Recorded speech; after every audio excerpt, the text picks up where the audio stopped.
un sujet, je vais commencer par une question. Ça vous tente de savoir quel est le régime alimentaire idéal pour une personne allergique? Eh bien, vous allez peut-être être étonné, mais il n'y a pas de régime. En vérité, tous les régimes, c'est des dogmes. Et donc, on rentre dans un cadre précis, avec ses limites, avec ses autorisations et ses interdits. Et je veux dire, ce qui convient à une personne peut très bien ne pas convenir à une autre.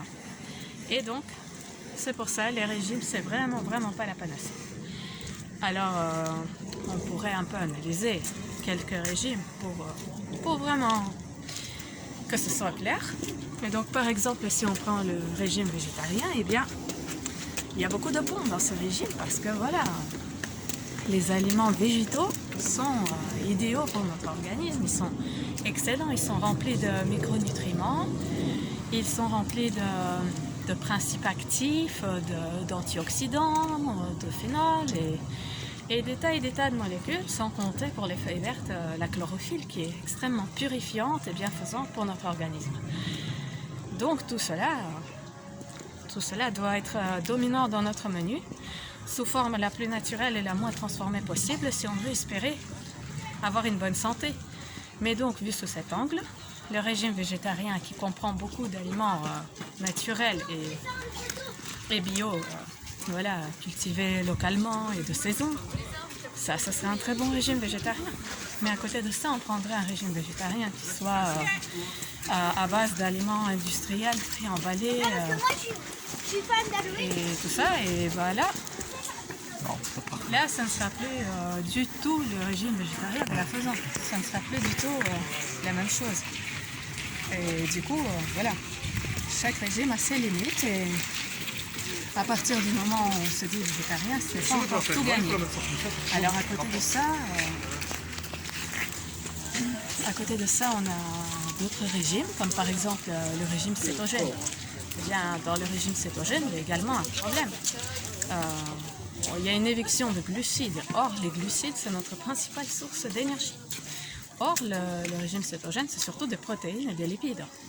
Donc là, il y a carrément tout un groupe d'aliments qui manquent. Donc voilà, sur une courte période, ça peut aider. Quand une personne a un déséquilibre, et chacun a un déséquilibre différent. Donc, si on sent que ça peut nous faire du bien, ça peut aider.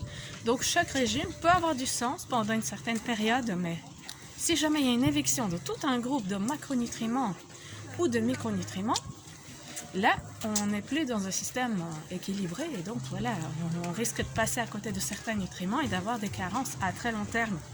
Et ça peut poser donc des problèmes au bout d'un moment plus long. Donc, il faut avant tout écouter son corps. Du coup, voilà, c'est ça la conclusion de cette vidéo.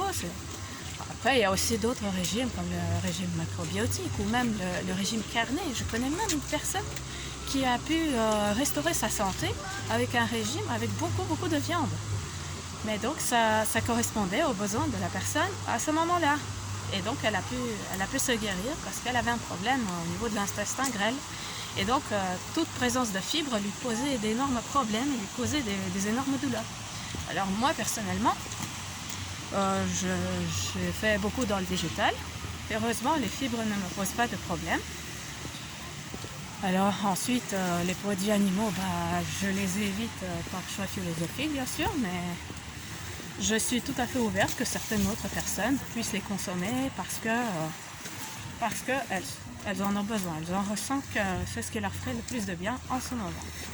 Bien sûr, il faudrait que les produits animaux soient issus des endroits où on élève les animaux avec tout le respect et même si possible, plutôt chasser dans la nature avec la prière, un petit peu comme dans Avatar. Alors là, c'est un peu l'idéal. Et au fond, la personne ne va pas se mentir. Si jamais elle est capable de chasser un animal, ça veut dire qu'elle est aussi capable de le manger. Alors je vous avoue honnêtement, moi je suis totalement incapable de chasser un animal. Je le regarderai dans les yeux et je lui donnerai un câlin. Et si je dois le manger, je fondrai en larmes et je refuserai. Voilà. Alors, c'est le choix de chacun. Et il faut surtout écouter son corps. je suis assez à cheval sur l'instinctothérapie. En fait, sentir les aliments, toucher les aliments et bien sûr procéder par saison parce que c'est ce qu'il y a de mieux, c'est ce qu'il y a de plus nutritif, c'est ce qui fera le plus de bien. Mais entre tout ce qu'une saison puisse nous offrir, eh bien, il faut toucher les aliments, il faut les sentir et alors on ressent. Après ces premières impressions, eh bien, on peut commencer à les goûter et là, l'aliment qui nous procure le plus de plaisir lorsqu'on le mange, eh bien, c'est vraiment celui qu'il faut croquer en ce moment. Et croyez-moi, si c'est des aliments naturels, qu'il n'y a pas de pesticides dedans, ou le moins possible du moins, parce que bon, avec la pollution de l'air ambiant, on ne sait pas vraiment obtenir l'idéal. Mais donc, voilà, naturel au maximum, suivez vos instants au maximum, et pas de régime, pas de dictat. Je ne suis ni végétarienne, ni crudivore, ni macrobiote, ni rien de tout ça. En fait, je suis juste mes ressentis et je vous conseille d'en faire autant. Et vous, en ce moment, c'est quoi qui vous fait le plus plaisir? Qu'est-ce que vous mangez avec le plus de plaisir? Voilà, vous pouvez le dire dans les commentaires et on pourra échanger sur le sujet. Et bien sûr, je vous dis à demain pour d'autres petites astuces pour vous aider à vous sentir mieux. Sur ce, belle et lumineuse journée et namasté!